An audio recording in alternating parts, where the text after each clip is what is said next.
আসসালামু আলাইকুম দর্শক, কেমন আছেন আপনারা? আশা করি সকলেই অনেক ভালো আছেন। আমিও আলহামদুলিল্লাহ ভালো আছি। আর সেজন্যই চলে এলাম আজকে নতুন একটা রেসিপি নিয়ে। আজকে করেছি বিফ রেজালা। খুবই ইজিলি করে দেখানোর চেষ্টা করেছি। আর রেসিপিটা সম্পূর্ণই আমার তৈরি। আমি বাসায় যেভাবে বিফ রেজালা তৈরি করি সেরকম করেই দেখানোর চেষ্টা করেছি। তো প্রথমেই দেখছেন এখানে আমি 1.5 কেজির মতো গরুর মাংস নিয়ে নিয়েছি। এখানে হাড় চর্বি সহই মাংস আছে, কারণ একদম সরল মাংস কিন্তু খুব একটা খেতে ভালো লাগে না। যদি সেখানে একটু হাড় এবং চর্বি থাকে তাহলে বেশ ভালো লাগে খেতে। তো এখন আমি এখানে বাটা মশলাগুলো অ্যাড করে নিচ্ছি। প্রথমে আমি 2 চামচ রসুন বাটা দিয়ে দিলাম, তারপরে 2 চামচ আদা বাটা আর 3 টেবিল চামচ দিয়ে দিব পেঁয়াজ বাটা।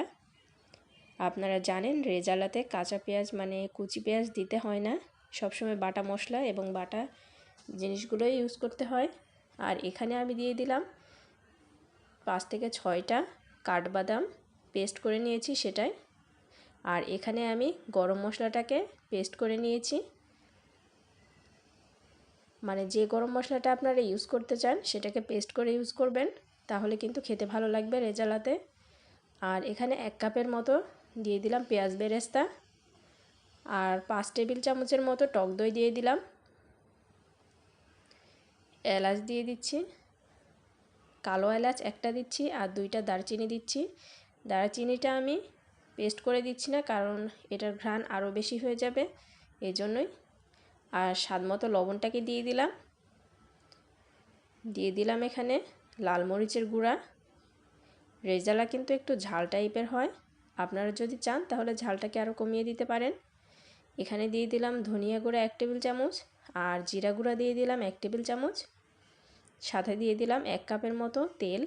যেহেতু এখানে অনেক বেশি চর্বি আছে তাই তেলটাকে একটু কম করে ইউজ করলাম, কারণ চুলাইতে দিলে মাংসটা থেকে তেল বের হবে। তো এখন আমি সবগুলো উপকরণ দিয়ে এটাকে খুব ভালোভাবে মিক্সড করে নিচ্ছি। আর এটাকে মিক্সড বা ম্যারিনেট করে আমি 2 ঘন্টার মতো রেখে দিব।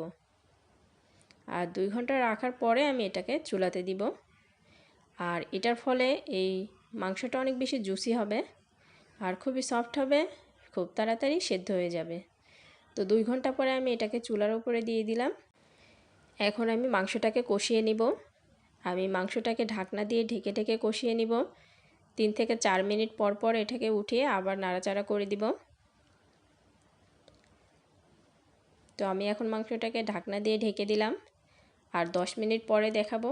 এটা থেকে কিন্তু বেশ পানি বের হয়েছে, কারণ মাংস একটু ঢাকা দিয়ে রাখলেই প্রথম দিকে অনেক বেশি পানি বের হয়। আর এই পানিটাতেই কিন্তু মাংসটা কষানো হয়ে যাবে। এখানে এক্সট্রা কোনো পানি আজকে ইউজ করব না মাংস রান্নাতে। আজকের মাংস রান্নাতে কোনো রকম পানি ইউজ করব না। এই যা পানি বের হয়েছে এইটুকুই জাস্ট। এখন আমি ঢাকনা দিয়ে ঢেকে এটাকে 15 মিনিটের মতো রান্না করে নিব। আর এই যে 15 মিনিট পরে আমি 1 চামচ পরিমাণ দিয়ে দিলাম চিনি। চিনিটা কেন দিচ্ছি বলে দিই, রেজালাতে চিনি দিতে হয়। আরও একটা কথা হলো যে টক দইটা দিয়েছি, এটার টকটাকে একটু ব্যালেন্স করার জন্যই আমি এখানে চিনিটাকে ইউজ করেছি। আর সেটাও খুবই অল্প পরিমাণে, মাংসটা একদমই মিষ্টি হবে না। আর কাঁচামরিচটাও দিয়েছি কিছু পরিমাণে, দেখেছেন। পুরো আধা ঘন্টা আমি এটাকে কষিয়ে নিলাম। আর কষানোর পরে দেখছেন তেলটা ছেড়ে দিয়েছে। যেহেতু আজকে বিফ রেজালা তৈরি করছি, আর রেজালা কিন্তু সবসময় দুধ দিয়েই তৈরি করতে হয়, তো আমরা এই পর্যায়ে মাংস কষানোর পরে যে ঝোল হিসাবে পানিটা দিতাম সেটা না দিয়ে আজকে গরম দুধ দিচ্ছি এখানে। আমি গুঁড়া দুধকে লিকুইড দুধ করে নিয়েছি আর সেটাকে এখানে ইউজ করছি। আপনারা চাইলে গরুর দুধও ইউজ করতে পারেন।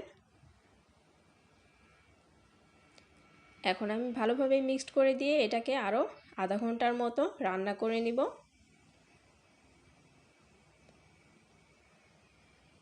আধা ঘন্টা পর আমি আপনাদেরকে দেখাচ্ছি।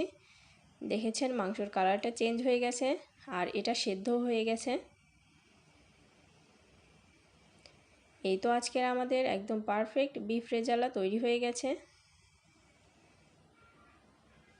খুবই ইজি একটা রেসিপি, মাত্র 2টা স্টেপ ফলো করলেই কিন্তু এত সুন্দর একটা বিফ রেজালা তৈরি হয়ে যাবে বাসাতে। কাঁচামরিচগুলো দেওয়ার জন্য ফ্লেভারটা খুবই ভালো আসবে। আর এখন আমি এটাকে সার্ভ করে দেখিয়ে দিচ্ছি যে কেমন হয়েছে আজকের বিফ রেজালাটা। দেখে কিন্তু বেশ ইয়াম্মি মনে হচ্ছে আর খেতেও ছিল খুবই মজার। তো বন্ধুরা, এইরকম ইজি রেসিপি পাওয়ার জন্য অবশ্যই চ্যানেলটাকে সাবস্ক্রাইব করে দিবেন আর বেল বাটনটাকে অন করে দিবেন নেক্সটে এরকম রেসিপি পাওয়ার জন্য। আজকে আসি, আল্লাহ হাফেজ।